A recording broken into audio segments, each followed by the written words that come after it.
everybody. We will call the regular council meeting of Tuesday, October 22nd, 2019 to order. Are there any changes to the agenda as presented? Thank you, Your Worship. Through you to Administration and Council. Administration is recommending one addition to the agenda, item 14A, closed session regarding MR land. Thank you. Thank you. Is there a member of council willing to move the agenda as presented? Councillor Hendricks? So moved, Your Worship. Thank you. All in favor? That carries unanimously. All right, so just before we continue on with the agenda this evening, I'd like to make a quick note that we are pleased to be here today on the traditional territory of Treaty 6. We acknowledge all those who share a deep connection with this land. The City of Beaumont respects the histories, languages, and cultures of all Canada's First Peoples, whether they be of First Nation, Métis, or Inuit descent, and appreciates that their presence continues to enrich Canada's vibrant communities. We are all treaty people. Thank you. And we have one proclamation this evening to read before we continue. We have World Town Planning Day for November the 8th, 2019. Whereas since its inception in 1949, World Town Planning Day is celebrated in more than 30 countries around the world. And whereas World Town Planning Day highlights the valuable contributions that sound planning makes to the quality of our communities, and whereas Beaumont's vision to be a vibrant, inclusive, livable, and sustainable community requires deliberate, wise, and strategic planning decisions, and whereas World Town Planning Day also serves as a reminder of the importance for all citizens to engage in building stronger, smarter communities. And whereas we recognize Beaumont's 18 staff members in planning and development and their commitment to our community, now therefore be it resolved that I, Mayor John Stewart, do hereby proclaim November 8th, 2019 as World Town Planning Day in the City of Beaumont, Alberta, dated this 21st day of October, 2019.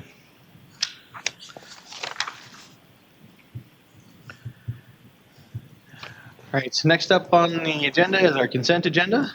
We have 3 items this evening. I move that council consent to approve the following agenda items without debate. Item 5A, council organizational meeting of October the 8th, 2019 minutes. Item 5B, regular council meeting of October the 8th, 2019 meeting minutes. And item 5C, regular committee of the whole meeting October 15th, 2019 meeting minutes. Discussion on the motion.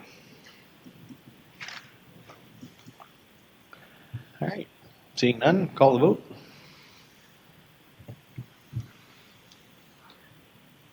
And that carries unanimously. Do we have any items on the open forum this evening? Thank you, Mayor. No, we do not have any registrations this evening. Thank you. Which brings us to item 6A, Bylaw 961-19, Land Use Bylaw Amendment, Restricted Substance Retail, second and third reading to follow. Ms. Winter.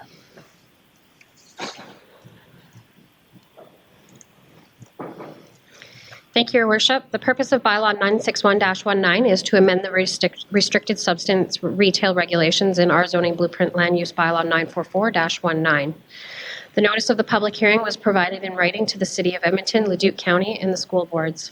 The public hearing notice was advertised in the local newspaper on September 27th, October 4th, October 11th, and October 18th, 2019. The public hearing notice was advertised on the Beaumont's website beginning September 27th. Any written submissions received have been included in the agenda package. This evening, there is nothing to read into the record at this time. Thank you. Thank you very much. Just as a quick reminder that anybody making statements this evening, before starting, please sign in and then make your statements brief and to the point. Order for tonight will be the Director of Planning and Development, first up, or their designate.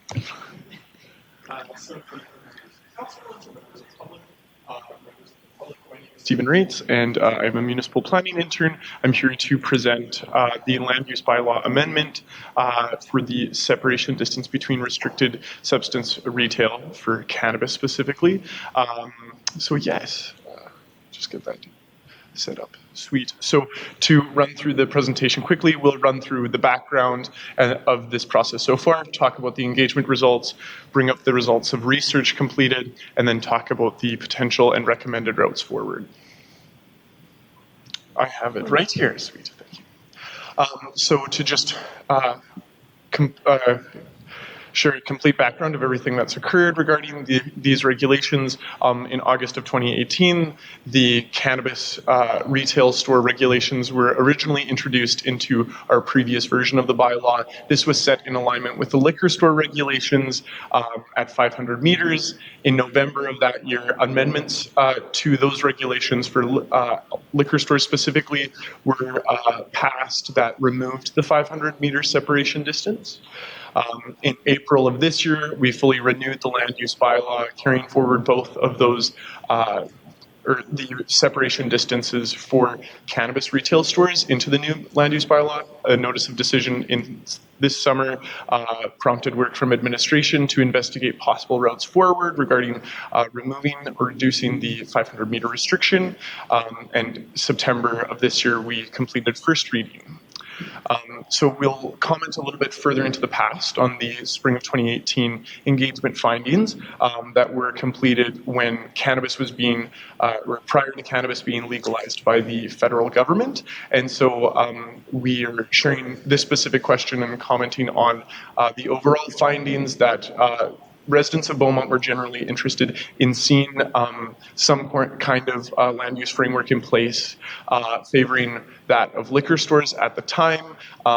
There was a range of perspectives on what a separation distance could be, but overall what we can draw from this is that the residents of Beaumont were interested in seeing a cautious approach moving forward, but had a range of perspectives on what exactly that could be. And as additional background, there were about 600 responses via this survey in spring of 2018. For this process, we completed, for this specific notice of decision, we completed two kind of prongs of engagement over the summer and fall, launching a website for Let's Talk Beaumont, which included a survey online or a poll. And then on September 5th, we attended the fall awareness event. In both respects, there was limited engagement or interest from the public, primarily via the website. There was under 10 responses from the survey, and at the fall awareness event, although about 200 to 300 people attended that event overall, we interacted with about 50 folks from the community, and there was a range of comments, but again, no particular consensus on what the appropriate separation could be. A lot of commentary just regarding the wider impacts of cannabis in our community. So again, no consensus there, but still affirming a cautious approach moving forward. So to comment on the research that we completed over the summer, reducing the separation distance would create further opportunities for cannabis stores to locate in our community, and this means that there's a greater likelihood for the demand for cannabis to be met locally, and so that curtails the impacts of the cannabis black market, and that is explicitly the intent of the federal government legalizing cannabis, or one of the specific intents was to prevent that black market from causing any public health concerns and things along those lines. So reducing the separation distance creates further opportunities. This means that the black market is limited or restricted further. Additionally, another result of the research was finding that a minimum separation distance would ensure that any potential public health concerns would be mitigated. This is kind of focused on shaping youth behaviors as well as co-using substances and environmental injustices.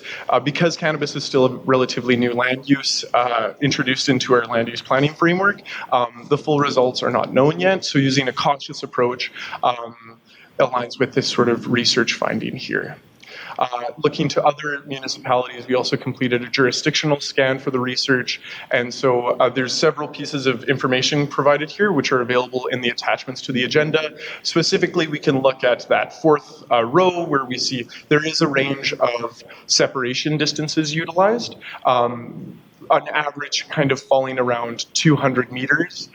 In jurisdictions where no separation distance is required, they only allow cannabis retail as a discretionary use in very specific zones. So although commercial and industrial are listed there, it's specific commercial and industrial zones that are in small pockets within those municipalities.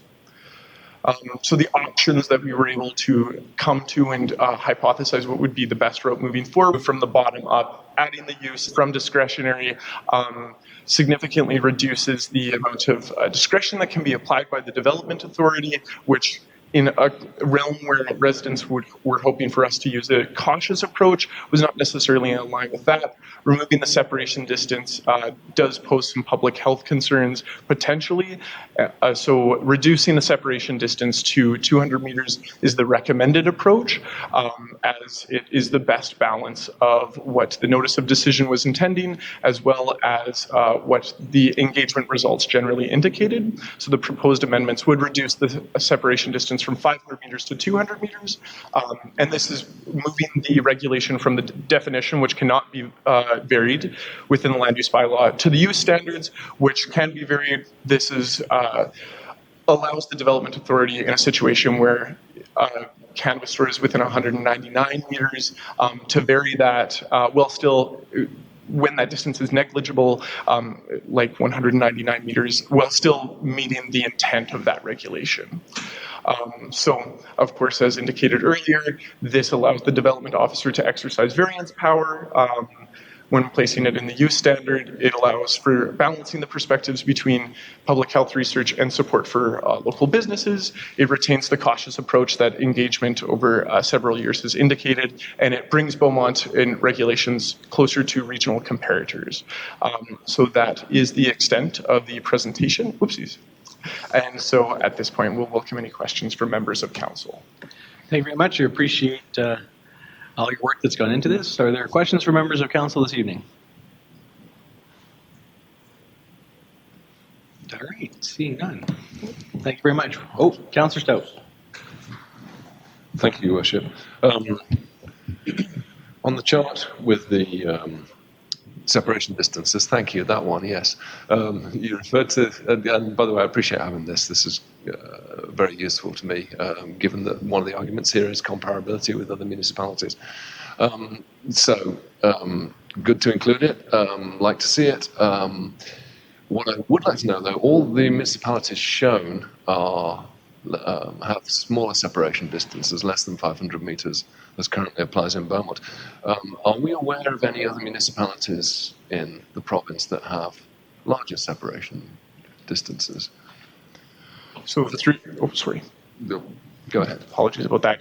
So through your worship to Councillor Stout, in the research completed for this council report, we did not find, or administration did not find, a separation distance that was greater. So it appears that Beaumont's was the greatest, and the upper ceiling of separation distances that fell below us was likely Calgary at 300 meters. Further research can be completed to firmly say that or indicate that, but based on this chart, I think 300 meters was the upper ceiling of what we saw elsewhere in Alberta. Okay, thank you. All right, seeing no further. Thank you very much for coming out tonight. Appreciate it. Are there members of the public in chambers tonight that wish to speak in favor of the bylaw? Are there members of the public in chambers this evening that wish to speak in opposition to the bylaw? No. Is there any person deeming themselves to be affected who wishes to be heard on this matter this evening? This is your last chance. Nope. All right. Does administration wish to make a concluding statement?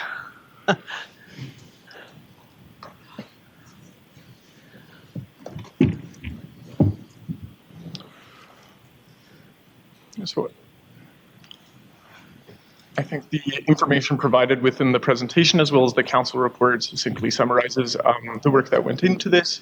And so, yes, administration is recommending that second and third reading are given to bylaw 961-19. Thank you very much. Appreciate that. At this point, we'll declare the public hearing closed. And I refer council members to the request for decision for second and third reading this evening. Is there a member of council willing to move second reading on bylaw 961-19? Councillor Stout. So moved, Your Worship. Does administration wish to make any further comments before we open it up for debate? I don't think we have any further comments. Thank you. Thank you. Comments from members of council or questions? Councillor Margoswain. Thank you, Worship, and thanks for the presentation. Very comprehensive, and appreciate the use of the visual aid for sure. Getting hung up on, maybe I should say from the start, I was surprised that we had this 500 meter when we removed the liquor restrictions. I assumed that we did this as well, and so was surprised when it came back and that there were some potential businesses that weren't able to come in because of this. So I'm glad we're here now having this discussion. Where I struggle is in the research finding is a comment around public health concerns. And so you say continue to enforce some form of minimum separation distances mitigates potential public health concerns. So I guess what I'm struggling with is what difference does it make if you've got a store within 50 meters, within 25 meters versus within 200 meters from a public health perspective? So I get the argument from, the residents said take a cautious approach, but we throw out things like public health concerns, and that seems very powerful, but I'm not sure where that comes from. So could you just speak to that a little bit? So since cannabis as a land use is still relatively new within the land use planning framework, we are still not sure what the full impacts of having cannabis retail stores are within the community, and the research has indicated that since that isn't fully comprehended yet from a research and academic standpoint, it's best to be utilizing a more cautious approach. But as mentioned within the presentation, some of those at a high level were indicated as shaping youth behavior and co-use of substances. So different forms of cannabis products or cannabis products and liquor stores and that sort of thing. And then, of course, the environmental injustices piece, where if there are negative impacts from those stores co-locating, they're most likely to impact those who are most marginalized within our community. So from that perspective, at this point in time, we were recommending moving forward with the 200-meter separation distance. In the future, if there's further direction from council to reduce or remove it further when there's a consensus academically regarding what the impacts of cannabis retail stores are, when that land use has persisted within our built environment for a longer time, then administration can look back into that and see if removing the distance entirely is the right move at that point. But at this point in time, when we don't have that consensus, we're still recommending the reduction but not removal of the separation distance. Yeah. Yes, I appreciate the answer.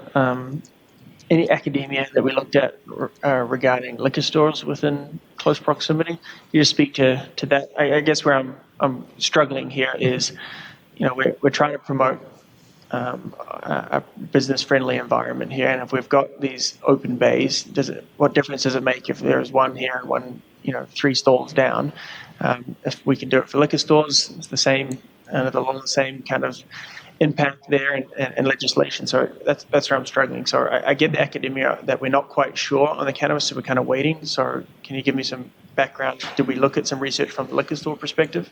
So for liquor stores that fell outside of the scope of what we were requested to be investigating for this notice of decision, however, comparing those two land uses, I am aware that there has been research completed over the about 30-year period now since liquor stores have been privatized within the province of Alberta.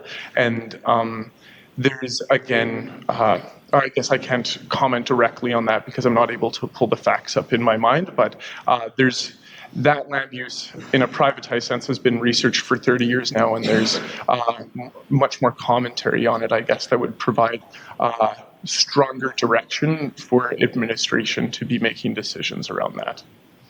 Okay, so I guess a final comment for me. I'm interested in where everyone else lands. I certainly want to at least reduce it. but yeah, I mean, my gut is, it's no different than anything else. So let's just eliminate it. But looking forward to hearing everyone else on this before we vote. Thank you.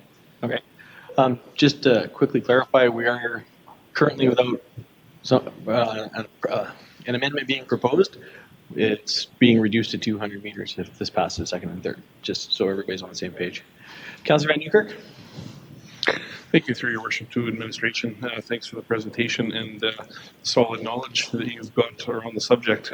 Quick question, so for clarification, does the recommendation that's put forward, the 200-meter separation, does that affect any existing businesses in Beaumont?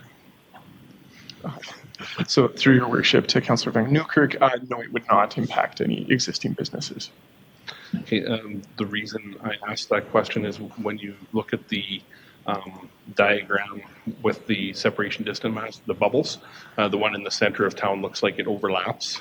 Just some clarification on what that means, just because it does visually look like it overlaps and may be impacted. Absolutely.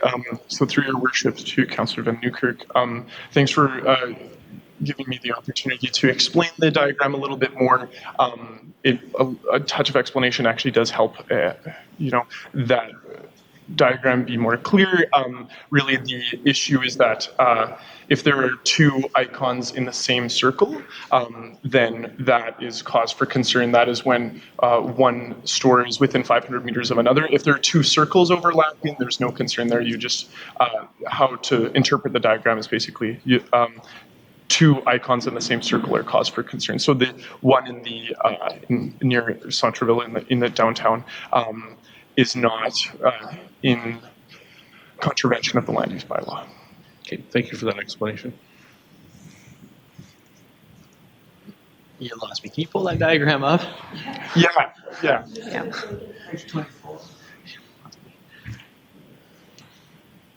Green circle, green circle.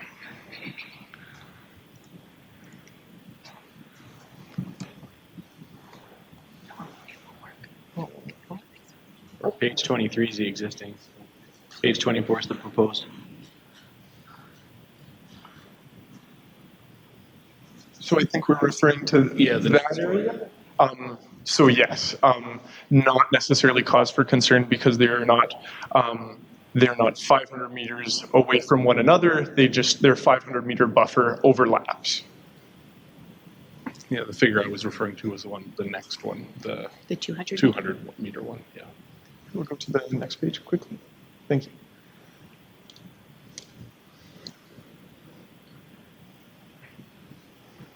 So, Same answer, just that's the figure I was referring to. So. Okay. Further comments from members of council? Councillor Montgomery. I guess people's silence means that they're in agreement with this. I would take that. So it doesn't look like we'll have any discussion around removing it at all, which is disappointing. But yeah, I guess last chance if anyone wants to comment on that, please. Well, I don't want to vote against it, but I want someone to convince me why 200 meters, why 200 meters versus zero. I still haven't got a bit of academia research here, but again, we're trying to promote opportunities here for businesses, and I don't know why limiting it just where you sell it. It's got nothing to do with where it's consumed. We haven't seen a big dark green cloud of smoke come up over Beaumont for the last year. So I'm just curious on what the concerns here is. Councillor Martin? Excuse me. Thank you, Your Worship, and I can't resist the opportunity to why I think the 200 makes sense. Generally, we went out to the public and we asked for their input, and they gave us mixed responses, and I think we're all we all are new to this. We don't know what the right answer is. It seems like a cautious approach. It doesn't seem to be rooted in it's 200 versus 300 versus 4. Like, we don't know what number is the right number. What makes sense to me is because it's a new business, there could be a lot of folks going into this business. I just don't want Beaumont to have too many of the same business. And I think that's partly in a way we're restricting business of this type in one place. Now, maybe that's not the intention, But that certainly feels to me that we're taking an opportunity to limit how many of these type of establishments. There's one thing I heard a lot door knocking is we have a lot of liquor stores. I know they have a right to operate in our city, and that's perfectly fine, but having too many of the same type of business can often be seen as that we're not running the city in a way that we all want it to be run. So I personally think this is an opportunity for us to try it, see what happens. And other amendments can be made if this isn't working, but to me, this makes sense. Thank you. Councillor Manuker. Yeah, thank you.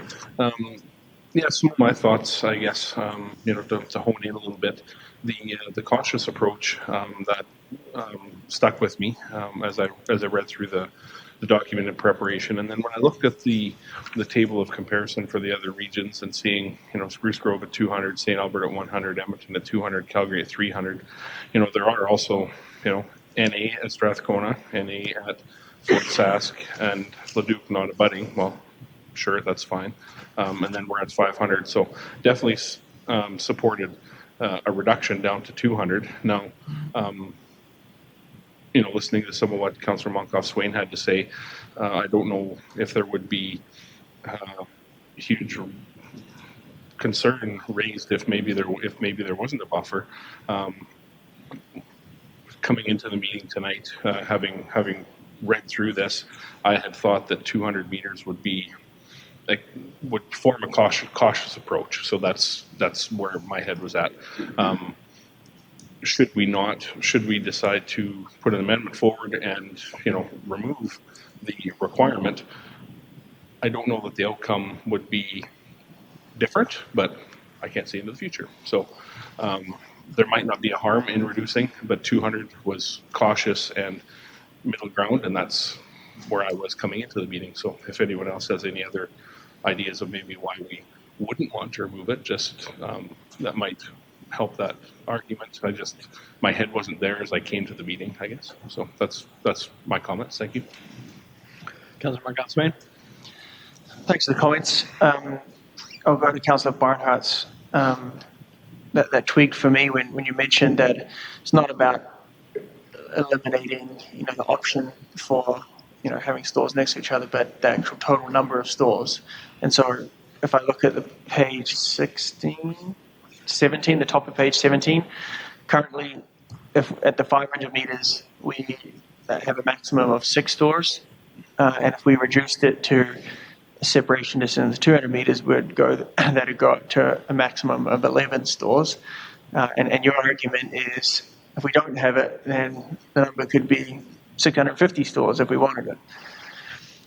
So I appreciate that. I kind of read through that and I didn't really think about it in that lens. So I think I'm comfortable here, and I can't see us getting to 11. But I think it'd be, I guess I'd ask administration that if we're seeing applications come in that that are being turned away because of this bylaw, to rethink that and bring that back to council, not necessarily to review it, but just to let us know. I found out about the one issue with the 500 meters just through a third party, and I know that was kind of happening at the same time with the SDAB, but I'd just be curious if we could just monitor that and just see if we're turning anyone away, for lack of a better term. So thanks for the discussion, and I'll be supporting the motion on the table. Councillor Stowe, comments?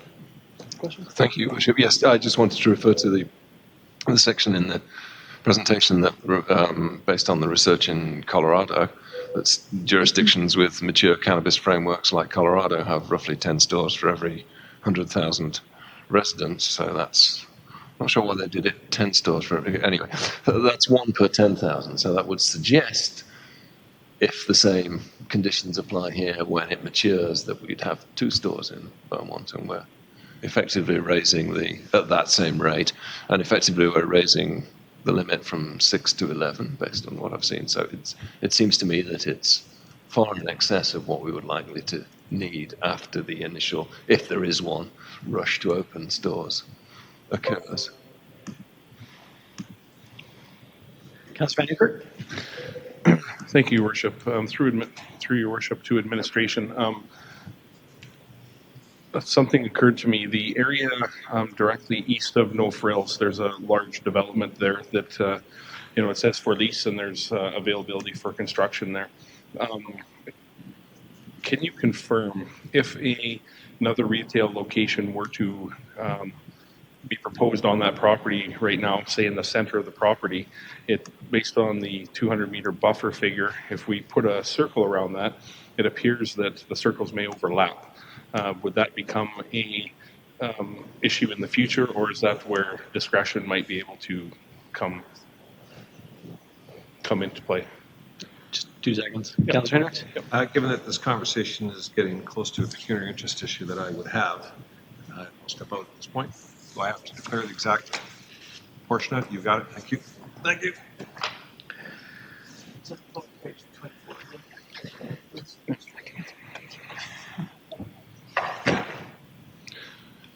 Thank you. I'm just trying to look at it from a bunch of angles here as we make a decision, because what twigged in my mind is what other potential areas for development do we have in Beaumont that are upcoming, and if shall we make a decision tonight, we might not want to limit our spots as much. So just wanted to entertain that conversation a bit.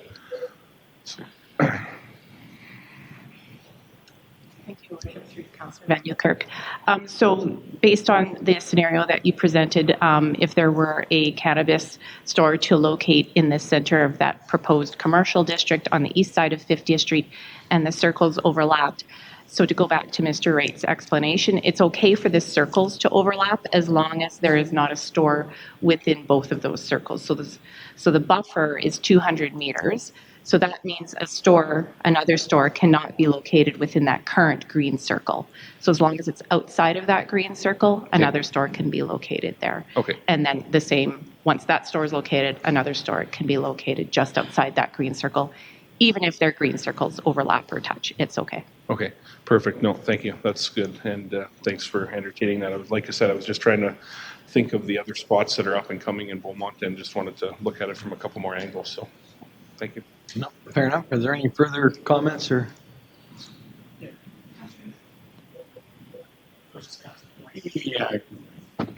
Yeah.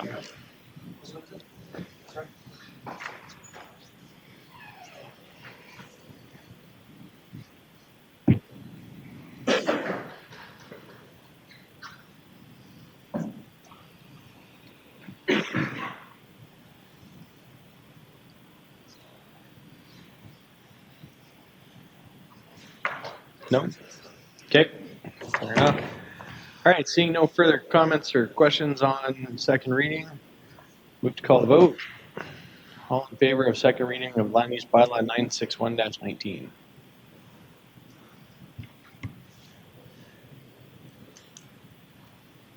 Council. That carries unanimously with one abstention.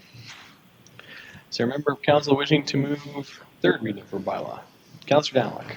So move, Your Worship. Thank you. Discussion on the motion? All right, seeing none, all in favor of third reading for bylaw 961-19? And that carries unanimously with one abstention. Thank you.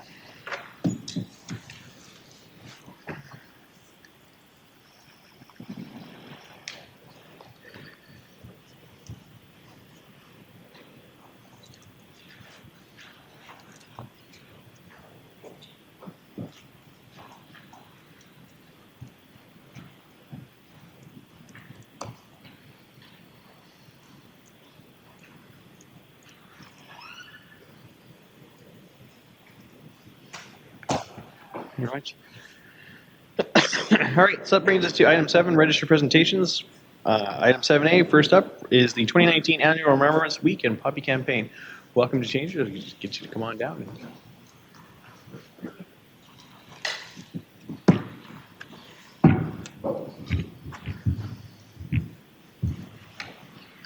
Good evening, Mayor and Council.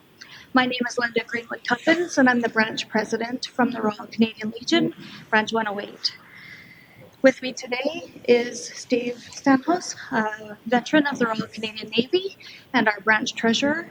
And in the crowd there are our branch secretary, Dominic Rowlick. And we also welcomed Staff Sergeant Jeff Egan to present the puppies with us.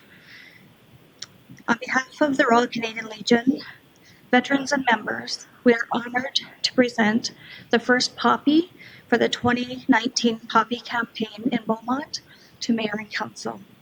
As the national symbol of remembrance, the red poppy reflects the ongoing gratitude we have for our fallen veterans, including military and RCMP.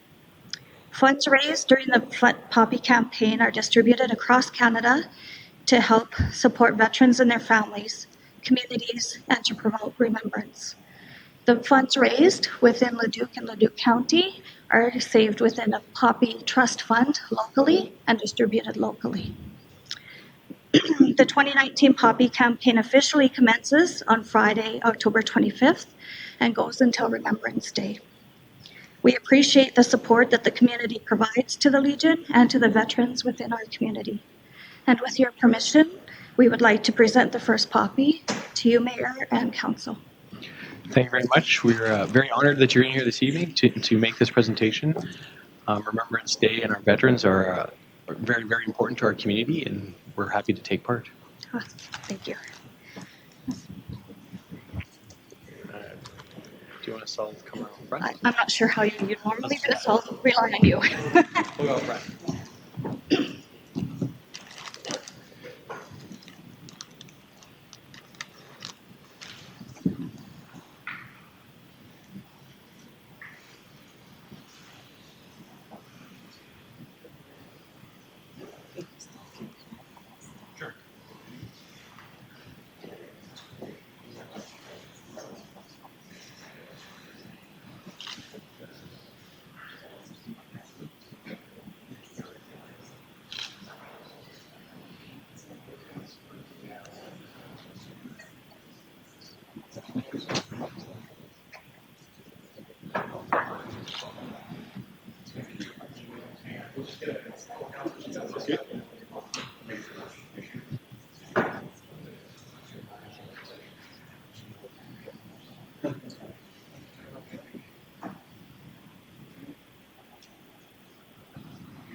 Sure.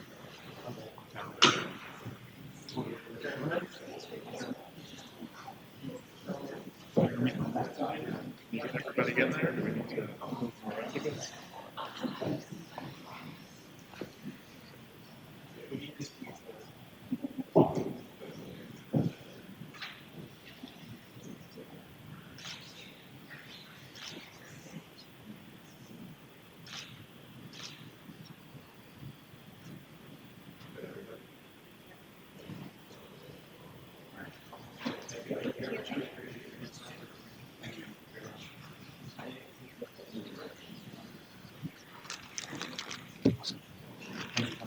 Thank you very much. Oh, absolutely. To the treasurer, perfect. Very good. Thank you very much. That's yeah, that's the first time I've been part of that. That's awesome.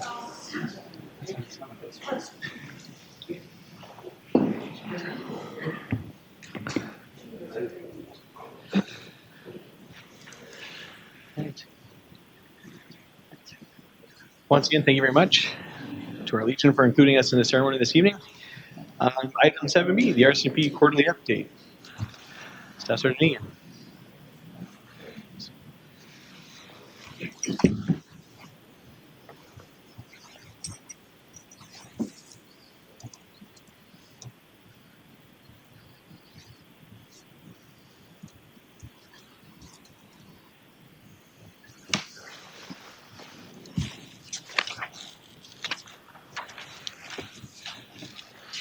Good evening, Your Worship, councillors, administration, and to the general public.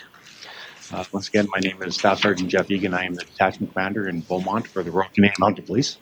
I'm here to present my quarterly replacing report for the city of Beaumont for our first quarter and our second quarter of the RCMP fiscal year. Once again, the purpose of the report is to ensure that we are communicating with our communities and to provide updates on our service delivery to our citizens and to our administration and council. This report contains an overview of our detachment crime statistics, the revised 2018 crime severity index, some brief detachment commentary, and updates on our annual provincial policing priorities.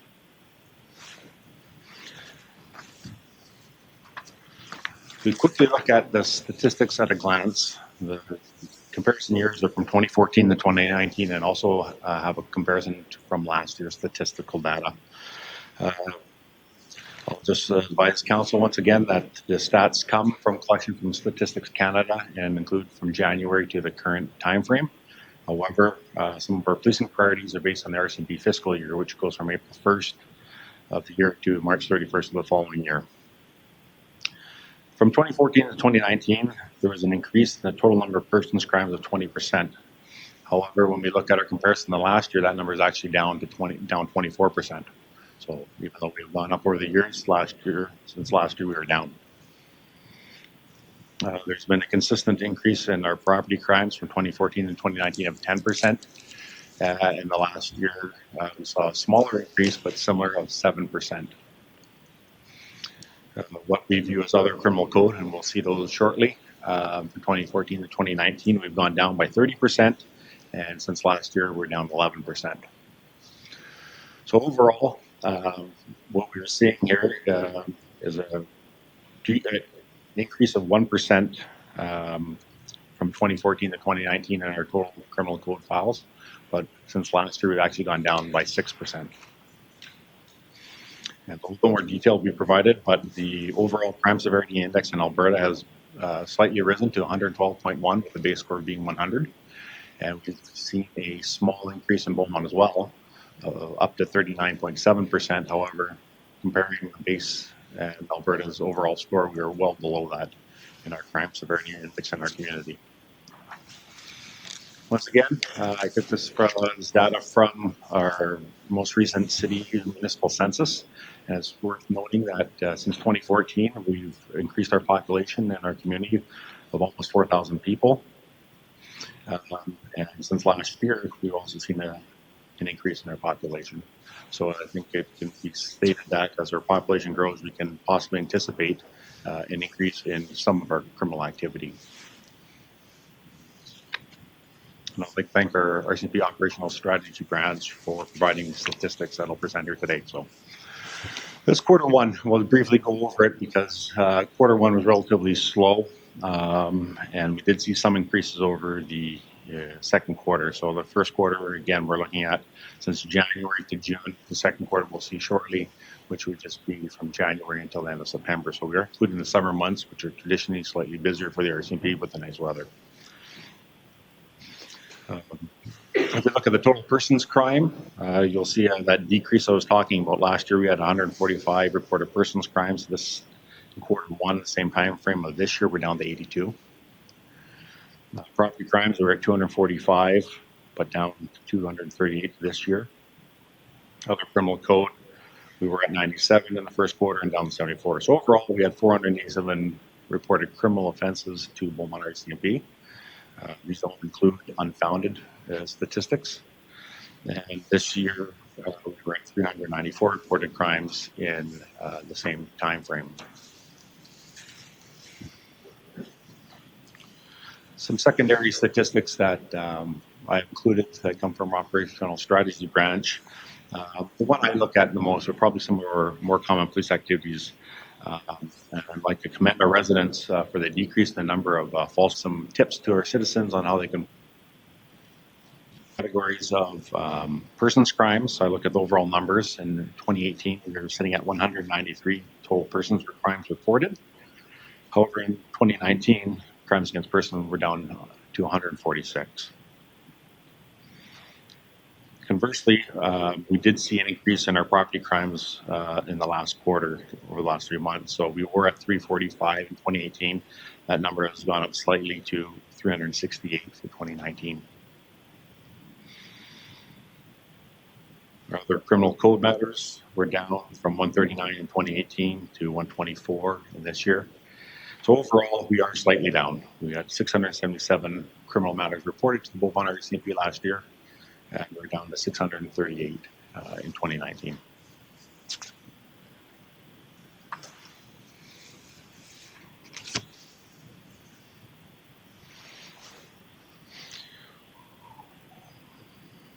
And once again, I'll point down the common police activities in red at the bottom of this report.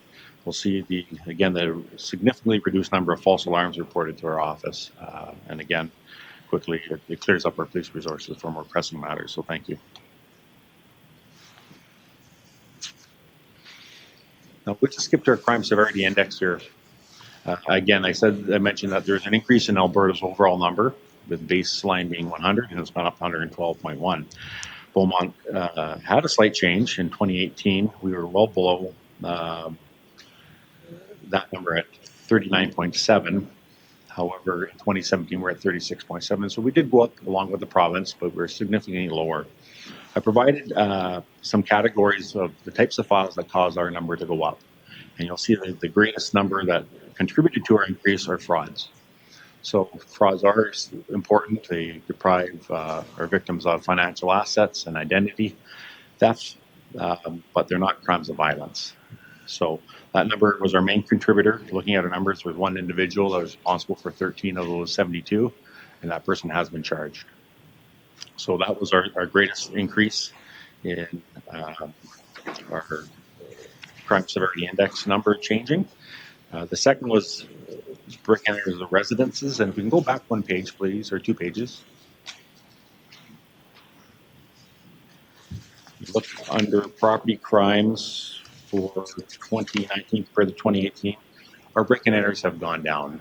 We were at 33 in 2018, which was up from the previous year, and we've gone below that 2017. So our 2 largest contributors to an increase in crime severity index have both gone down this year to date. So, attachment commentary. Probably the most pleasing to announce to council is that all policing positions in Beaumont are staffed and full at the moment. At the time of this report includes 2 other supervisors and our drug officer. Quickly, updates on our policing priorities that were approved by Mayor and Council. We had selected 4. One employee in wellness is mandated by the RCMP, and the other 3 were selected in consultation with our community.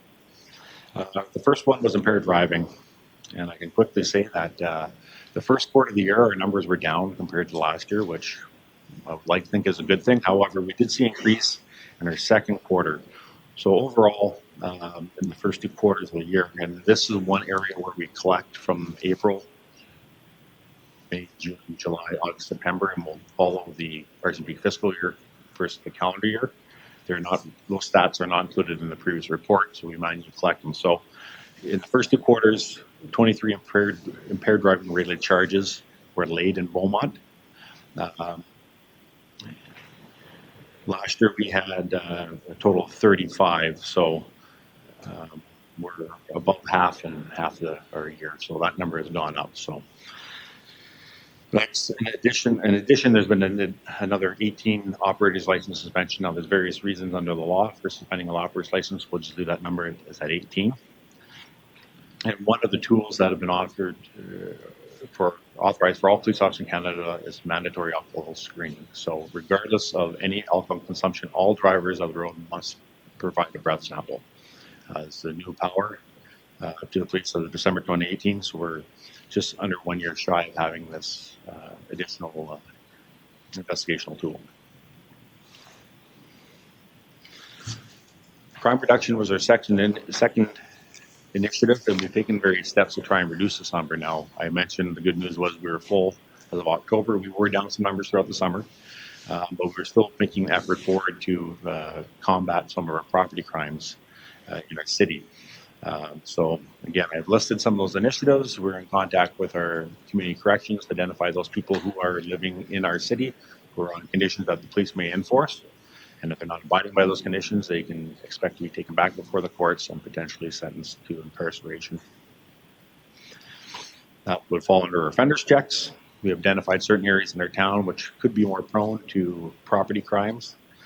Those are considered our hotspots, and we ensure that we have enhanced patrols to those areas on a daily basis. One campaign that we have had in years past is the Lock It or Lose It, where we identify vehicles with belongings that are left in plain view that are of value or unsecured vehicles. Additionally, we have offered a new initiative called Secure or Use It, where we offer free of charge to community secure license plate holds. So it's designed to combat vehicle license plate thefts From my personal experience, that's usually done by prolific offenders when they'll steal a vehicle. They may steal a license plate of a similar type vehicle to avoid detection by police, and they'll repeat this pattern until they change vehicles at some point. So we've taken one of those campaigns, and I believe we had 40 residents that came for those theft deterrent screws. And finally, crime reduction shifts. We recognize that there's certain times of day and certain areas that are more prone and active for the criminal element.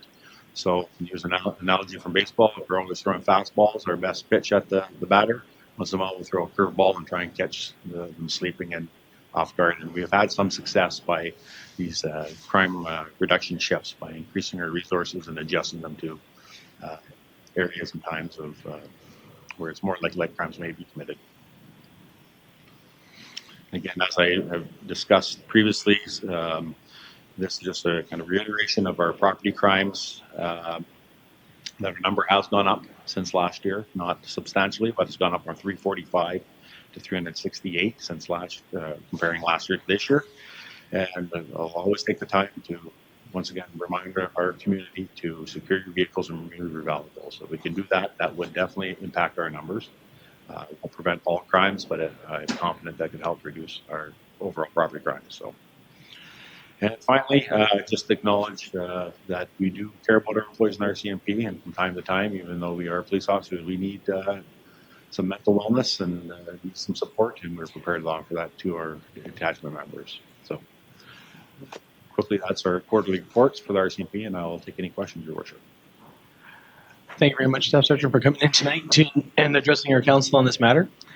It's really nice to see that quarter over quarter we are still one of the safest communities to live in Beaumont, and that's a testament to the hard work that goes on with you and your staff. So on behalf of council, thank you once again for your hard work.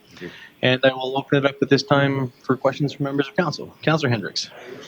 And again, thank you for your presentation. A question though on infrastructure in the building. How are we doing? Are we due for expansion? Right now, we're doing fine this year. Obviously, we have to look to the future, right? And dependent on our shared office space and what the outlook is, potentially we could need larger space. But if there are changes in the shared relationship, then we can.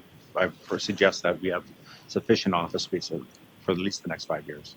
Okay, you're still working with volunteers as part of the admin piece. Yes, we do. We have 3 volunteers. Right. Delight to have them in our office. Excellent. With their bright smiles on every day. Right. And is Saturdays an option yet for? We looked at a model or looked at other detachments, and there's only one detachment in the area where they're offering services extended onto the weekend. Right. Much larger community. Yep. Whereas in Beaumont we don't, but we also found that we offer a Thursday night extension for people that work, say, traditional business hours. And some of those larger communities do not mimic that extension of hours during the week. So right. Okay. Question about the DARE program. DARE program, as such, is not owned by the police. It's actually a program from the United States. The RCMP has adopted a different strategy, so we don't use the name DARE anymore. Okay. And I think as you are aware, Councillor Hendricks, we also have a municipal school resource officer as well. So we're actually able to team up and work within our schools now as well. So okay. And one final, just the breathalyzer program. Back when Constable Colesmith was operating the detachment, he had a unique program where you could actually come in here and work on a breathalyzer. You brought your own alcohol, and literally you got driven home. You got to understand where that limit was. For people who didn't understand where 0.08 takes you or 0.06, and it was well attended here, and I thought it was a benefit for really. It shocked me as to how much alcohol is required to get to those limits. And to be driving at that point clearly makes 0 sense. But would that ever be brought back as a potential? I would have to check with our alcohol specialists out of headquarters. I can't really speak to that until I consult with them. I know there's once upon a time things that we did do, we can't do moving forward. So I'd have to consult with our experts. Yeah, I think it was part of that check stop program, and I thought it was very educational. So thank you. Thank you very much. Councillor Stout. Thank you, Worship. Through Worship to Staff Sergeant Egan. Thank you for the report. I read these with increasing interest every year and look through the stats, and a few things catch my eye. First question, quickly, can I ask administration, when we vote to receive these as information, which is not a secret, I'm going to vote in favour of that in a minute. How long does it take us to get them onto the city website? Because I checked yesterday, and the latest one I could find was December 2016, and I would like to be able to refer people to the website when issues of statistics come up, crime statistics come up. Ms. Mohammed? Thank you, Your Worship, and through to Councillor Stout. That's something I'm going to have to look into. If it hasn't been posted since 2016, we'll have to see why it hasn't been posted and in what regularity we'll be posting it then, how soon after. Thank you. Great, thank you. Yes, this will be back to Sergeant Teagan. Just a couple of things I noticed about the statistics. First one is, a number of residents have told me that they perceive that there is a significant spike in crime regarding thefts from vehicles, open garages, people walking down streets trying every door lock. So there is at least a perception, and I imagine most of that there has been a big spike in that sort of activity. And I imagine most of those crimes would come under the property theft under $5,000 category, and in which there is, as you alluded to, a rise, although not perhaps a massive one. Do those statistics capture that? How do the statistics compare with the perception? Is some of this perception mistaken? Is it possible that some of the events are not being recorded in the statistics for whatever reason? Do you have any sense for whether the statistics capture what people actually perceive on their street? Thank you, Councillor Stout. Your Worship, the statistics are reported events. If someone obviously does not call our office, it doesn't make the list. And if someone reports an incident and it's determined to be unfounded, which means it's proven by investigation that it did not occur, example would be, I think someone's breaking into my neighbor's house. The police come, investigate, and they turn out that the neighbors came home a day early from, say, a vacation. Well, we have proven that's not a break and enter. So the two events that aren't captured are events that simply are not reported to the RCMP, and the events that are determined to be unfounded. So if we cannot lay a charge or determine that event did or did not happen, they are in those numbers. The founded, where we've proven that it was not an offense through investigation, are not. So those are the only two things that are not recorded. And I can't comment on how many events are not reported. That would be up our community to, if they call it, report it. And sometimes those will be captured as suspicious persons. So if we go to the next slide and look at the bottom in the red, it's one of the middle suspicious persons, vehicles, and property. Our residents are quite good at reporting what they deem to be suspicious, and that's all we ask for. And they'll take over to their RCMP to make the patrol, to locate the person or the vehicle, make that determination if it's a lost visitor or if it is someone seeking to commit a crime in our community. So we do receive a lot of calls for service, but I can't comment on how many are not reported. Yes, I understand. So the advice is if you think it's happening, then report it. Even if it's if somebody is trying door locks and doesn't find any of them to open, then no crime has actually been committed, as far as I understand it. But it would still constitute a suspicious activity. That would be considered an attempt, and attempts are in these numbers. So if someone's attempting to break into a car, this report is a theft, and the scoring that goes to Stats Canada, it's either considered an attempt or completed. Both would make this number here. Again, it would be something that we proved did not happen. Wonderful. Okay, thank you. So then, the advice remains: report it if you detect it or suspect it, even if the amount involved is minor, the loss involved is minor, and even if it's 2 o'clock in the morning. And I'm assuming if you call that in, you would still actually speak to a person There's dedicated people that are going to field calls if there's no one in the office. and not to a machine. That is correct, yeah. Wonderful. Thank you. I appreciate that. Can I ask? Follow-up, the rise in the impaired driving statistics it also roughly corresponds with the what do we call it?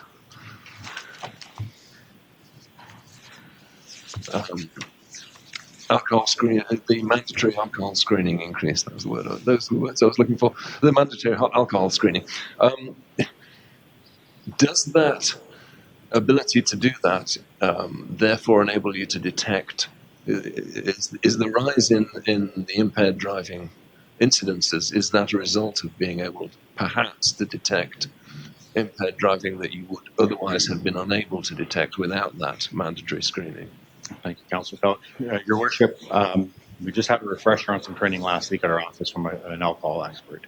So what we are trained is if we have no grounds, every driver must submit to mandatory alcohol screening. So the police officer will make contact with the driver, inform them the reason why they're stopped, and issue that demand under mandatory alcohol screening.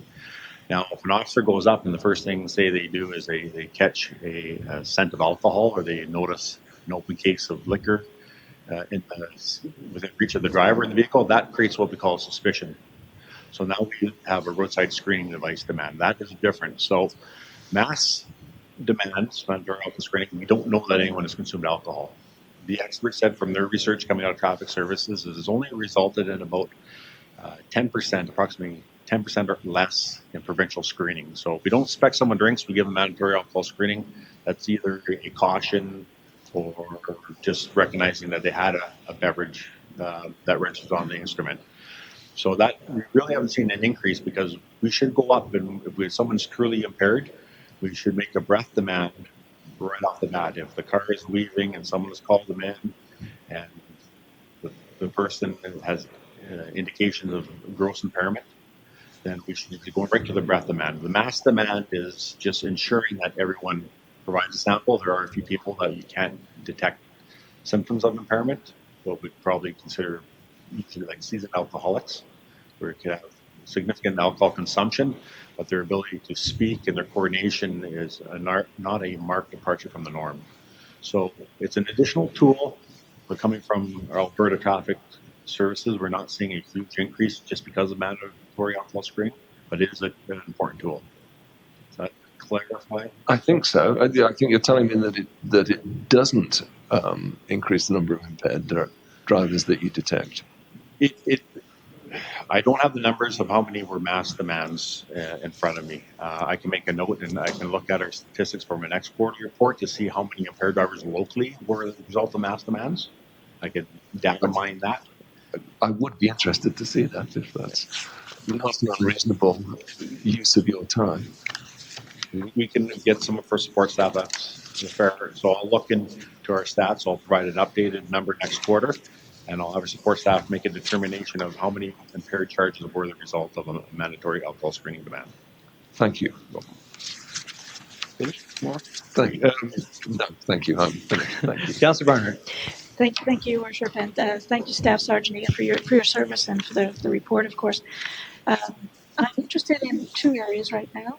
One is spousal abuse, and the way it's recorded here under common police activities. Does that also appear somewhere else, or is there a reason why that's there? And could you speak a little bit about what seems to be the trend? It's peaked and then gone down a bit, and that happened in both quarters. So I'm just curious about whether there's So what was that? something at play here. Oh, sorry, Councillor. No, that's okay. Thank you, Councillor Barnhart. Your Worship, it's called the survey code, so it's a secondary line in our scoring. So if we get a call for service of, say, something we just call a breach of the peace, where there's a loud noise or disturbance of the residents, and when we go to investigate, we determine that the couple that are at that home are in a relationship which is defined as a intimate relationship under RCMP policy. It's a secondary line scoring code that we'll put on that file and say this is a relationship where the partners are considered spousal. So that does not mean an offense has occurred. It could be an argument that happens.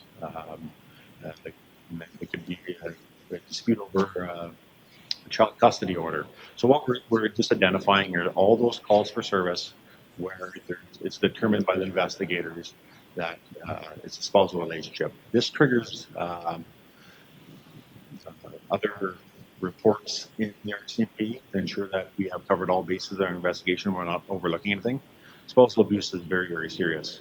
And when we identify that a call for service involves intimate partners, and it could, even if it's not charged, we put that scoring code on. That's why that number is so high.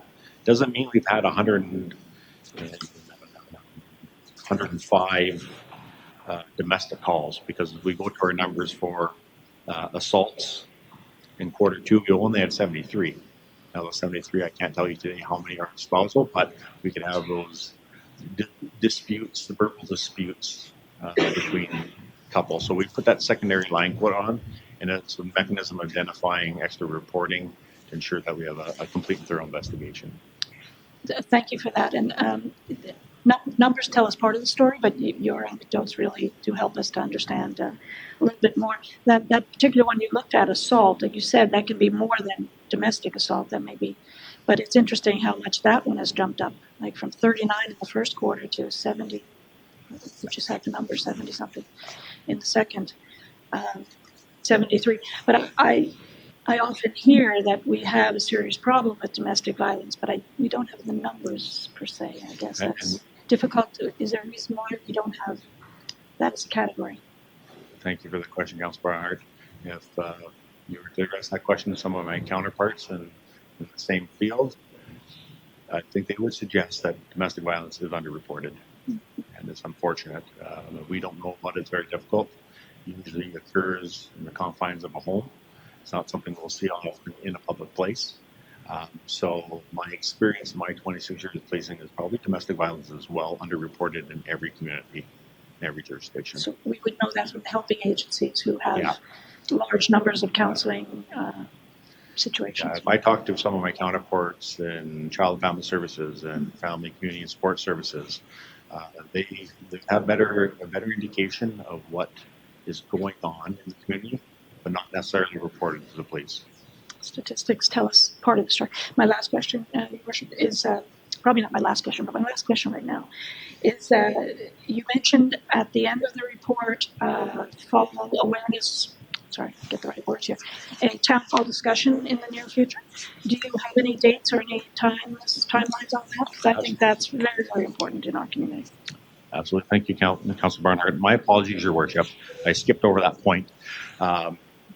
We engaged our community in two mechanisms. One is the weekly crime reduction messaging. Reminder that schools, in fact, secure vehicles. That's one mechanism. The second, and so answer Councillor Barnhart's question, is the town hall forum. So last week, I was invited to the Minister of Justice town hall that was open to all residents of Leduc County and Beaumont. And that was the town hall forum put on by the Minister of Justice and our local MLA. We will be having our own here. My intention is to have it, and I'll make the details public, hopefully in November or December this year. Again, it'll be open to all residents of Beaumont, and it's an open town forum. We'll begin with a crime reduction message from myself, and then open the questions from our community. Thank you very much. Councillor Danlick? Thank you, Richard. Sorry, always a pleasure to have you join council, and your report's always very welcome. Two things. On the night of the open house, make sure not a council night if you don't mind. We have a lot of council meetings in November, December. I'm sure we'd like to all attend, so you can maybe pick a non-council night. We'd be very much appreciated. My one question I do have, you join me on page 8, if you could, just briefly, and that is on the drug enforcement possession statistics that show 49, 50, 39, 31, 10, and then down to 2. Now that we are fully staffed in the detachment, you mentioned having a drug officer, would you anticipate that the drug enforcement possession statistics may go up when we're fully staffed detachment going forward? It just seems that one number seems to have been rather high and dropped off last couple of quarters. I'm assuming maybe from a staffing perspective, I think there's probably not much less possession going on, and just not much is being caught, perhaps. Thank you. Thank you, Councillor Danlick. Your Worship, as the councillor has pointed out, that number has gone down quite a bit. So obviously we're aware that there's a change in legalization just over a year ago in terms of cannabis.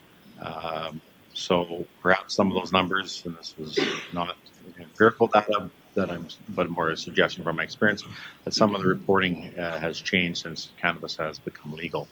We haven't noticed significant changes in our office. Probably our most common call for service now with legalization of cannabis would be around the transportation of cannabis in a vehicle, whether it's transporting within reach of a driver, where over a year, well, that was completely illegal. Now you can lawfully transport it, but it can't be in reach of an occupant of the vehicle. The second one, which was illegal before and is illegal now, is consuming cannabis within the vehicle. So those are probably the only two changes I've seen. I can't really speak to why there's been such a decrease in the numbers of some of the other numbers. That would be my suggestion, that what was once illegal just over a year ago is now a legal substance for adults in our province. Thank you very much. Seeing no further questions, once again, thank you for coming in this evening and presenting the quarterly update. And as I said before, you and your staff are working really hard to keep this community safe. And if there's anything we can do, let us know. Thank you very much.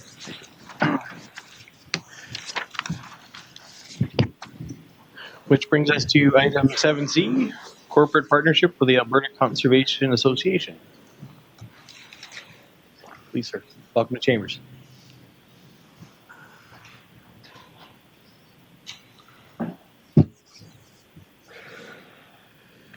Thank you, Your Worship, honourable councillors, and thank you for the opportunity.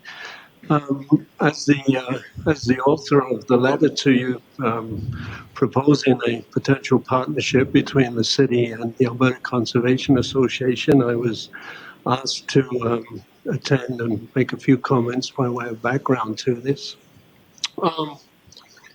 I should firstly point out that I am not and never have been an employee. When I more friendliness and a sense of community, something that people would, the city, and by in cooperation with the ACA, the Don Sparrow Lake fishery in Four Seasons Park is a recreational opportunity that I know from my work with Trout Unlimited Canada is the envy of many municipalities throughout this province. I think too, as Beaumont expands, as it transitions to a city, I believe there's even greater need for the opportunity for connectivity to nature. And so on a more practical note too, the fishery there also brings a number of economic benefits to the city. It attracts visitors from a number of places in Alberta. Beaumont is well known for its fishery. This year, I had the opportunity to work on a volunteer basis with your Parks Department to help, to look at ways to maintain and improve the fishery. And in doing that, I learned a number of things. Firstly, that the ACA, Alberta Conservation Association, has been stocking trout in Don Sparrow Lake and paying all the costs for 22 years now. The cost, and it's not cheap. The fish alone this year cost ACA $7,500. On top of that, there are also staff costs, equipment costs, and so on. And also, ACA has provided Beaumont with some extras that other locations in the province don't have.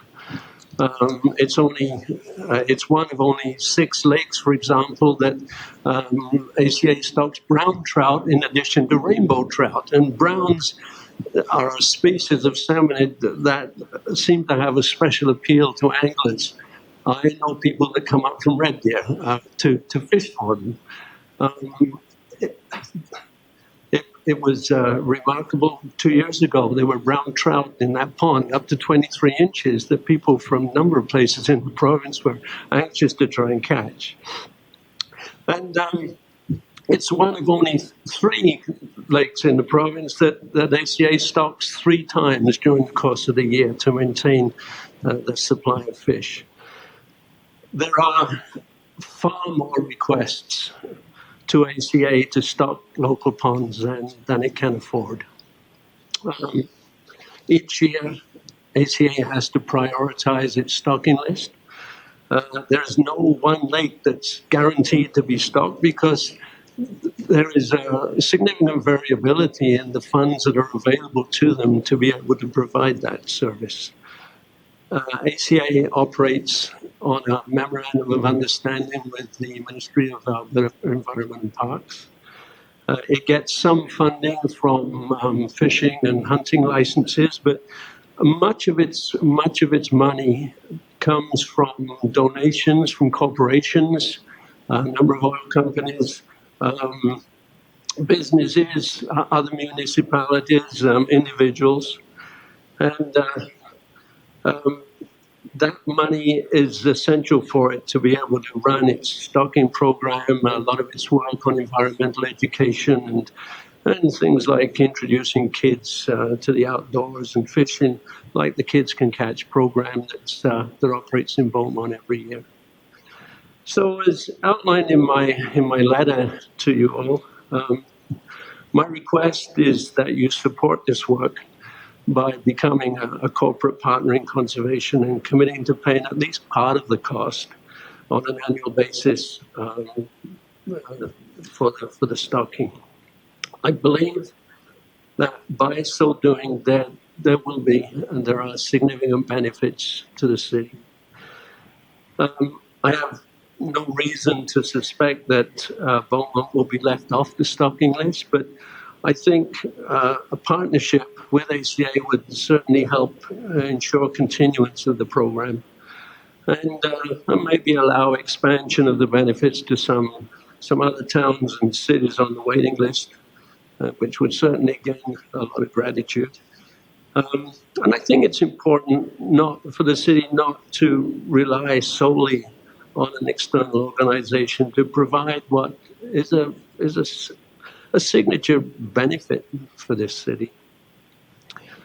The city, in so doing and entering into that partnership, the city would be officially recognized as a corporate partner in conservation, which is essentially a list of companies, organizations, municipalities that ACA, the largest, the best known environmental conservation organization in the province, regularly recognizes and promotes across a whole variety of print media, digital sources. And recognition like that, I think, is something that I know I and a number of residents will be proud to see, especially in an age of increasing concern about the environment and government action to address those concerns.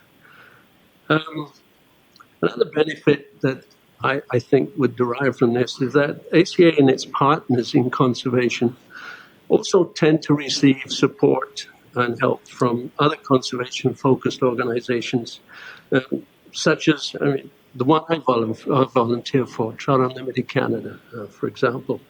The Alberta Fish and Game Association tends to become involved and provide resources and volunteer help for partners of ACA.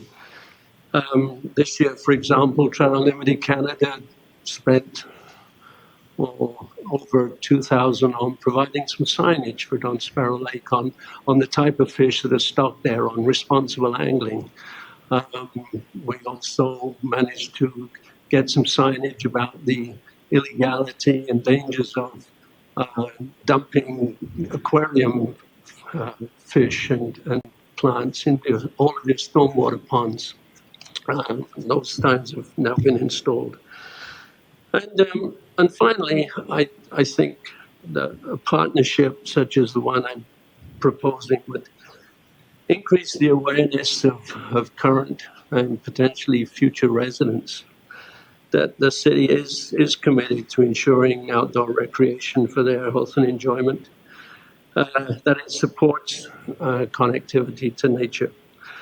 And so thank you for the opportunity. If you don't have any questions, I'll try my best. We do appreciate you. Excuse me. Sorry. We do appreciate you coming in tonight. I do know that the fishing that goes on in Don Sparrow Lake is really well appreciated by members of our community. I did have a brief conversation with our administration today, and I know that this item is coming forward to budget deliberations. So it's going to be part of the process, and I'm looking forward to council having a robust discussion surrounding keeping this program going and alive and well, and maybe enhancing it in our community. So from my own perspective, keep up the great work, and I'll just open it up to questions and comments from other members of council.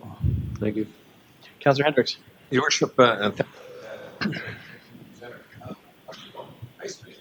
Yes.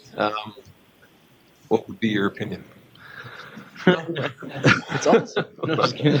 Well, I'm a fly fisherman, so I'm a little biased. It is an opportunity for people to get out there, and and I think it's great that they can do it.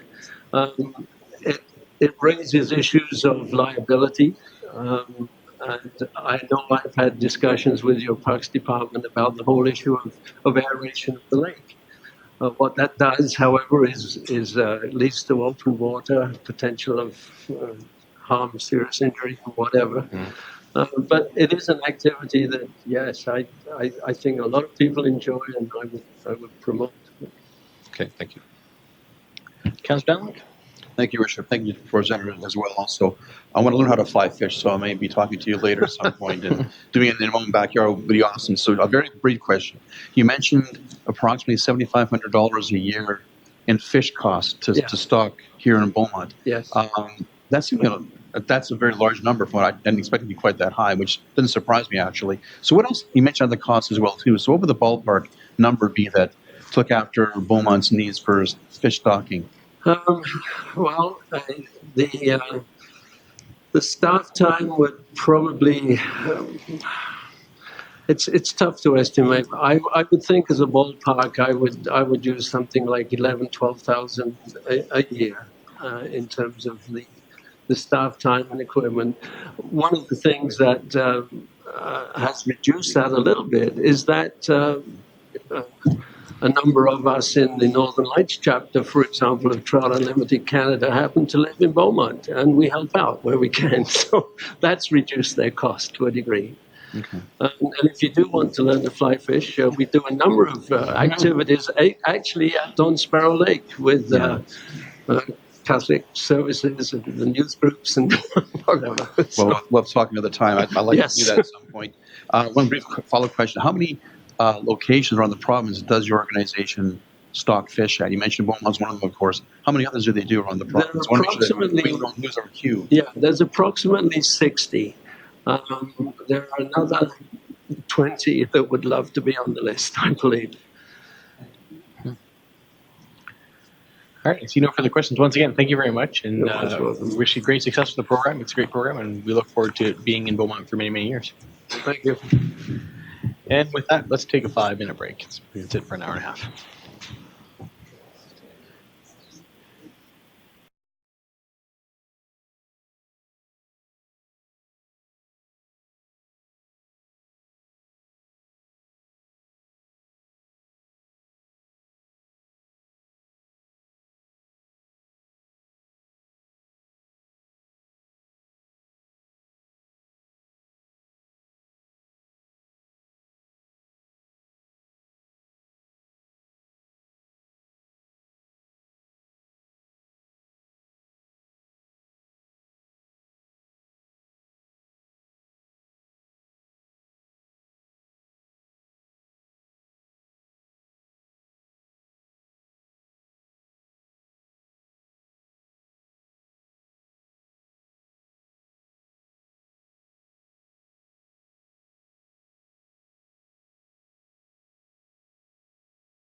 reconvene the meeting at 7:33, which brings us to business items. Item 8A, the swearing in of the deputy mayor.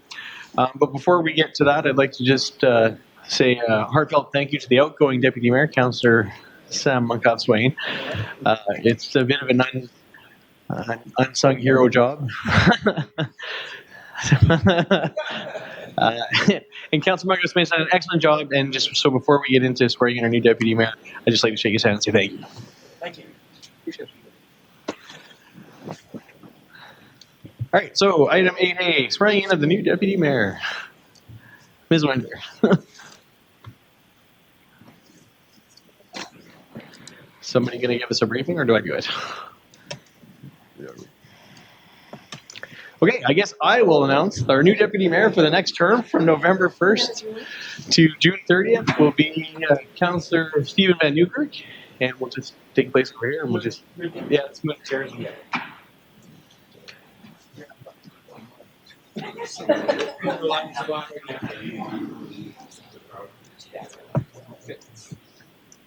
I speak French, diligently, faithfully, to the best of my ability, execute according to law, the office of deputy mayor of the city of Beaumont, will become the first 2019 through June 30th, 2020.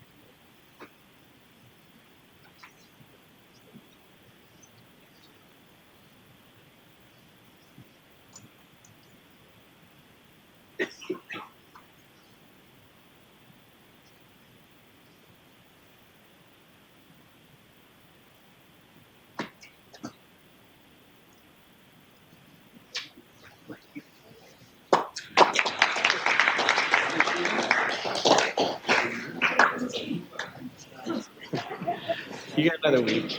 You got another week. You're not up the hook yet. Yeah. Big shoes to fill.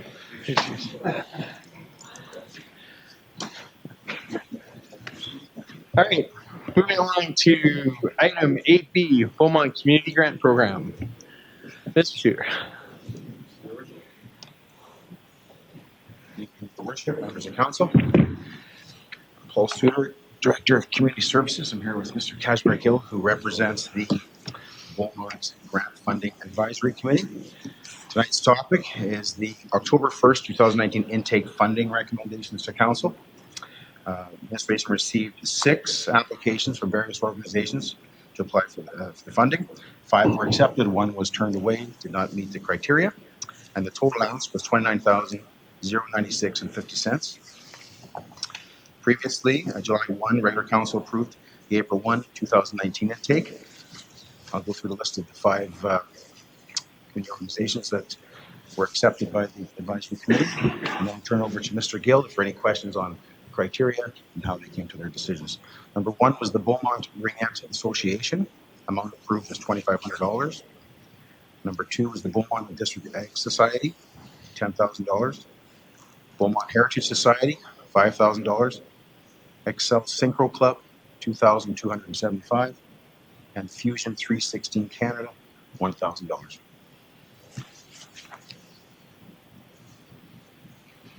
Any questions for Mr. Gill on All right.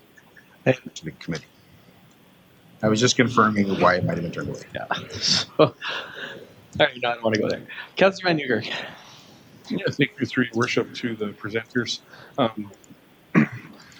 I was happy to see that this is a program that was, I think, sought after and asked for by residents, and it was a gap that council saw. I definitely saw as a process by which residents and organizations could get funding, and I think that the group has been doing a great job. So thank you for that, and I'm very pleased by the diversity of groups that have applied. When you look at the last intake and this intake, there's groups from all different aspects of the community that are looking for some funding, that are getting some help, that are all measured to the same stick per se by the committee. So just a thank you to the committee for the work that you do.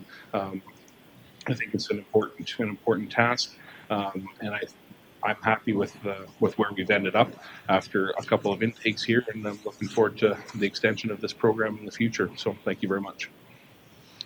very much. Councillor Barnett. Thank you, Worship, and thank you very much. Thanks for the work you've done on this. I know as volunteers, sometimes we don't get all the credit that you need, that you deserve, but I know how hard the work is.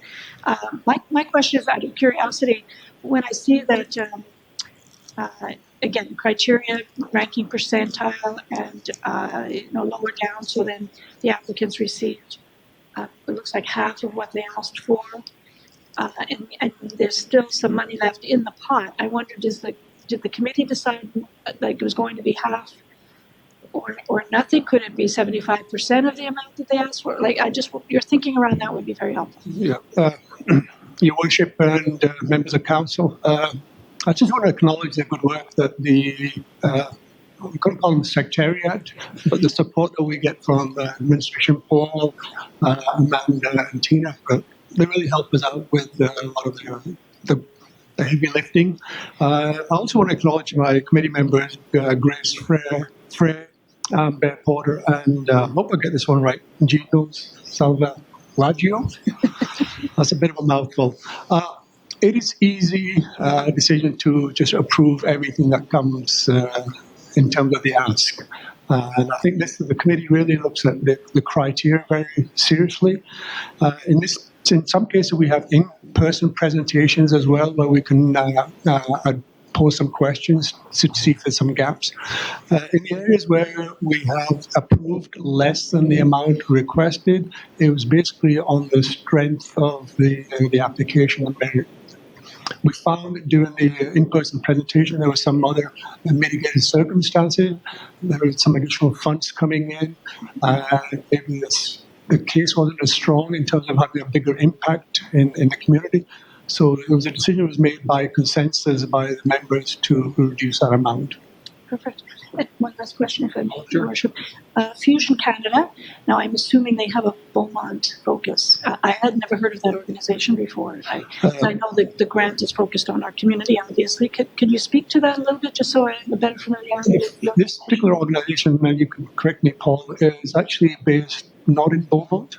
I think it's based in another community north of Edmonton, but their role is more in coordinating and helping local communities put programs together.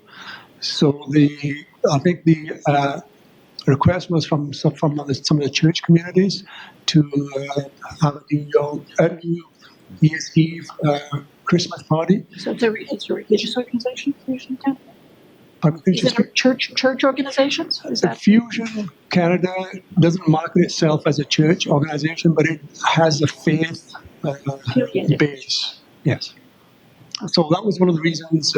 In fact, the committee members looked at that aspect. Is it secular or non-secular aspect? There were some concerns around that.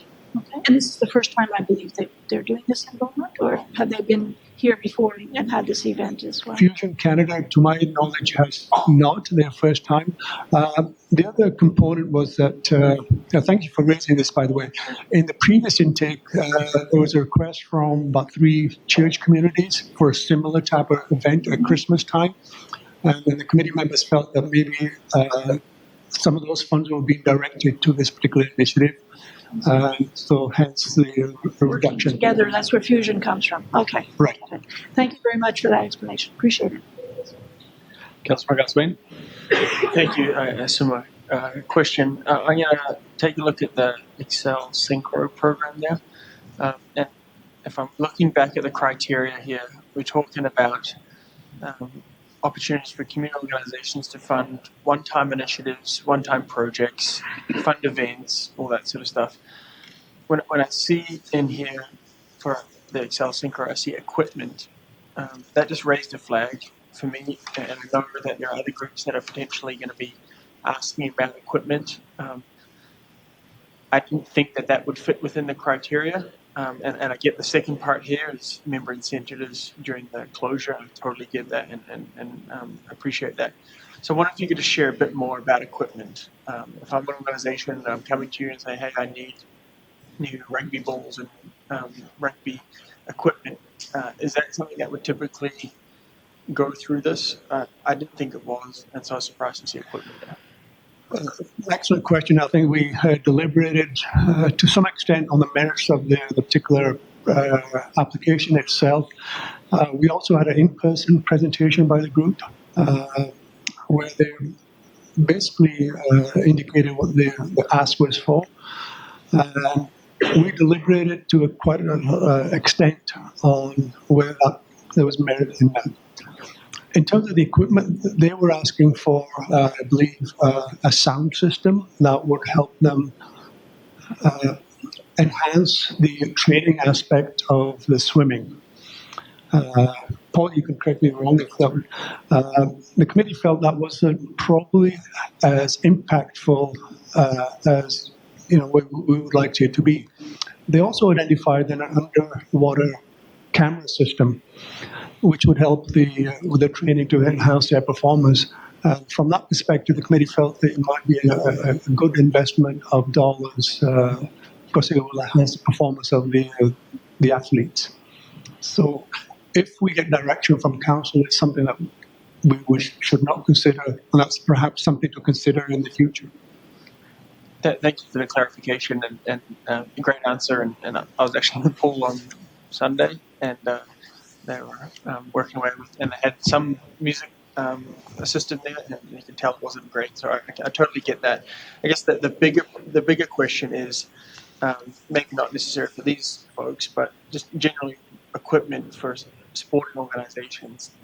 Would that, and maybe it's unfair to put you on the spot, but is that something that this program is designed to achieve? I don't know, maybe I'll just turn it over to Paul in this Sure. case, in terms of particular second intake, we're learning as part of the process. So if we get a specific administration or from council, we can look into that and maybe provide some feedback to you, whether that has merit in terms of the impacts that we're looking for. That'd be great. Yeah. Thank you. Councillor Down? Thank you, Your Worship. Next one will be a little faster on the draw because Hart and Montcalm Swain.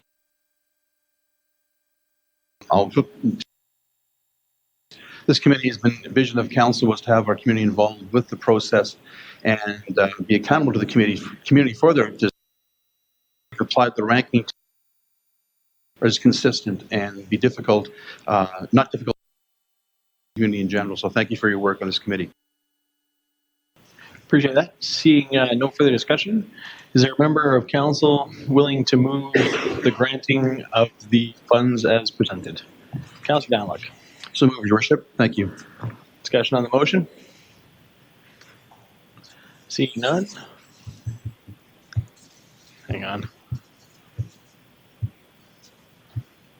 There we go. All in favor? And that carries unanimously. Thank you very much, and once again, thank you for deciding winners and losers is tough to go. Thank you, Your Worship. Okay, that brings us to item 9A, Bylaw 958-19, Lakeview Area Structure Plan Amendment, first reading.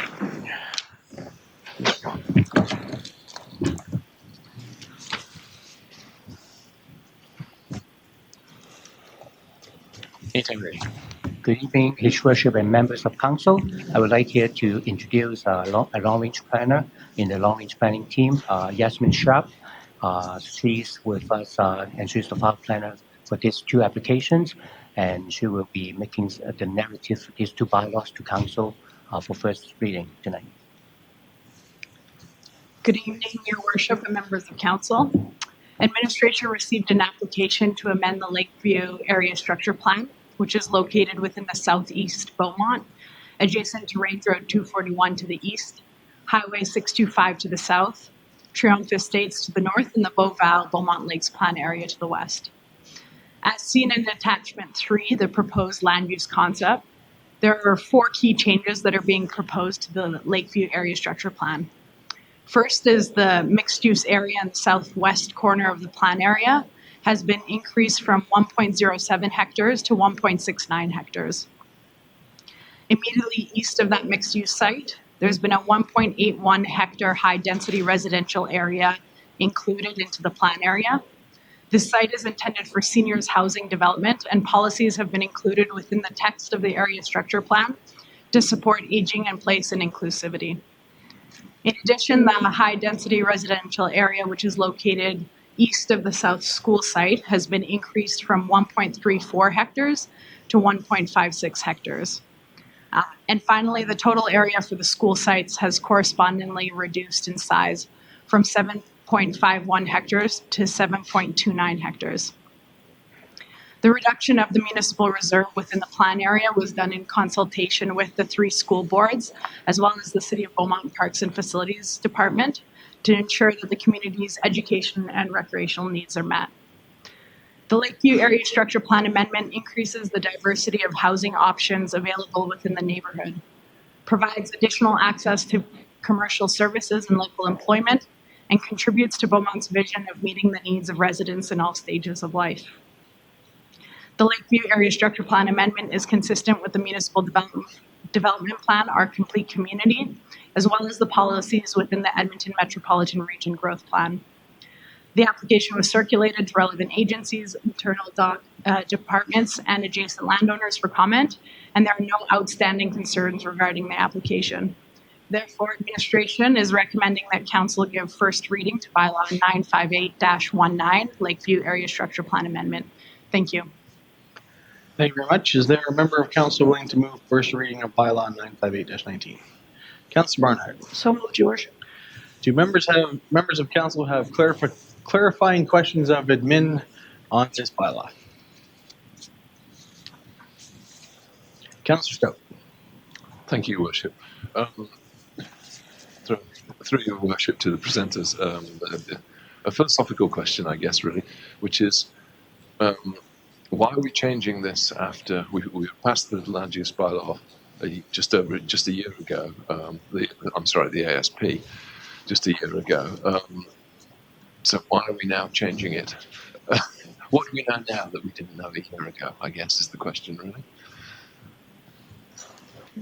I think there are a couple of reasons. For the first one is when we did the Lakeview Area Structure Plan in the first place last year, the landowners in the south, they were not fully engaged, and now they also see an opportunity to change the land use. For example, you heard that they are introducing the senior housing to the east of the mixed-use site. So that is one of the amendments that we need to do in order to get that development going forward. And the other opportunity for them is to increase the mixed-use area that is just to the east of 50th Street. So that is the opportunity for them to incorporate into the plan amendment. So those are the reasons. Thank you. So the developers have changed their minds about exactly what they want to, how they want to develop the site. Yeah. Since and for the planning process, they need to come and amend the plan in order to move to the next stage of the planning process. Yeah. Thank you. So this is initiated by them rather than by us. No, yes, it's initiated by the land developer. Okay, so we are accommodating a request from the developer to change exactly what the plan is. Correct. Okay, thank you. Any further clarifying questions from members of council? All right, seeing none, we'll call the vote. All in favor? And that carries unanimously, which brings us to item 9B, Bylaw 95-19, Lakeview Redistricting, first reading. Thank you. So the purpose of this bylaw is to redistrict the south half of the Lakeview neighborhood from agricultural holdings district to conventional neighborhood, integrated neighborhood, and commercial districts as seen in Schedule A of Attachment 1. The conventional neighborhood district in Lakeview is intended for low-density residential development, which is similar to what currently exists in Beaumont. The integrated neighborhood district provides the opportunity for a diversity of housing options in terms of both density and built form. Therefore, the district encompasses planned blended, medium, and high-density residential development, along with greenway housing. Finally, the commercial district is proposed for Lakeview's planned mixed-use site, as the district facilitates both residential and commercial uses. In the newly adopted land use bylaw, education and recreation uses are permitted in each of the above-mentioned districts. Therefore, school sites, parks, and trails are integrated throughout the redistricting area in accordance with Attachment 3, which is the proposed Lakeview land use concept. The redistricting application was also circulated and there was no concerns received. The Lakeview redistricting application is consistent with the area structure plan amendment. Therefore, administration is recommending that council give the bylaw 959-19 first reading. Thank you. Thank you very much. Is there a member of council willing to move first reading of bylaw 959-19? Councillor Van Newkirk. So moved. Thank you very much. Are there clarifying questions of this particular bylaw for administration from members of council? All right, seeing none, call the vote. And that carries unanimously. Thank you very much. Thank you. Which brings us to item 10, councillor inquiries and reports. We'll start off with councillor inquiries. Do members of council have questions for administration this evening? Councillor Danlock. Thank you, Your Worship. Just one question, if I may, to Acting CAO, Ms. Mohammed. We have recently had our school resource officer come on board, I think early September. Can we have an update as to that person's activities and success they've had so far, or anything need from council to be successful going forward in the role? Thank you. Thank you, Your Worship, and through to Councillor Daniluk. So Christine, our school resource officer, has been working both with Star Catholic and Black Gold School divisions to deliver in-class and out-of-school education. And I had some stats that were provided to me from Protective Services. To date, she has attended 3 school assemblies at Dancero, Colonial, and the Outreach School. She's provided in-class education to 6 elementary and junior high school age classes. That was Colonial and Mother DeVille. And she's regularly attending staff meetings with school division principals and teachers from Beaumont in an effort to promote the school or to promote her program. And she's also continually engaged with the Out of Reach Center. And she's also reached out to Beaumont's Francophone School as well, but they haven't had any programming set up yet. So she's been working with a local group called Hub. And this group brings together key players, so RCMP, SCSS, and the school division to address emerging matters and students of interest. So it sounds like, well, things are well underway. She's hit the ground running. She only just started in the summer, so that's quite a bit that she's managed to get done in the time being here. Thank you. Follow up? If I may, please. Thank you, Your Worship. Her coming on board is a significant investment made by council to better up our community in this year and also next year going forward. Is it possible, Ms. Mohammed, to get updates on a perhaps a quarterly basis from her activities that the administration would deem fit to update us as much as possible? Thank you. Yeah. Thank you. Right. Councillor Hendricks. Your Worship, I was contacted by a resident with an idea regarding an off-leash area, and apparently there's some other communities that are currently using their ball diamonds when they're off season for an off-leash park. Okay.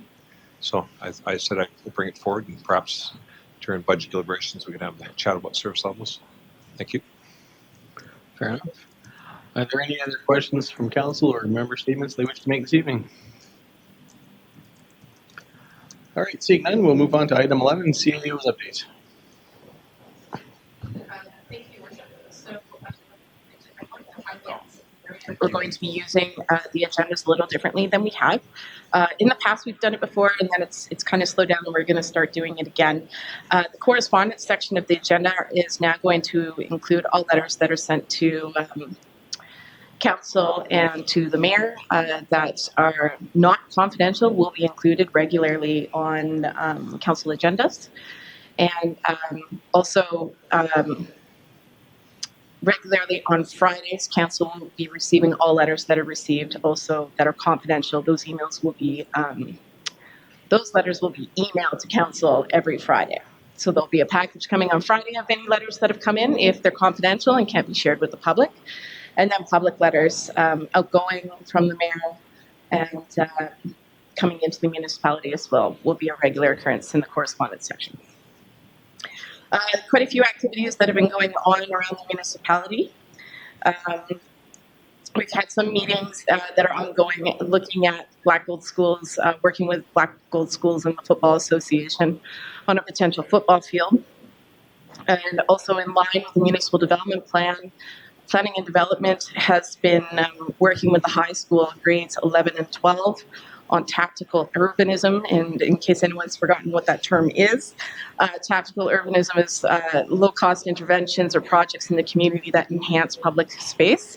An example of that would be that piano that was in front of Chartier. So they've been working on this in the high school, and they expect to have an outcome project for tactical urbanism towards the beginning of December.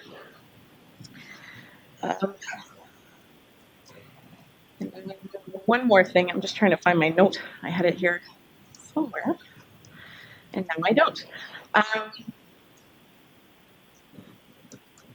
The Collaborative Business Innovation Center, or otherwise known as COBIC, is receiving its final inspections this Friday. And just a reminder that there is a councillor tour of it next week, which is in your calendars. And that's it for my updates. Thank you. Thank you very much. We have no correspondence, no notice of motions. Can I get a motion to move into closed session? Councilor McGuff-Swain. So moved. All in favor? That carries unanimously, and so we're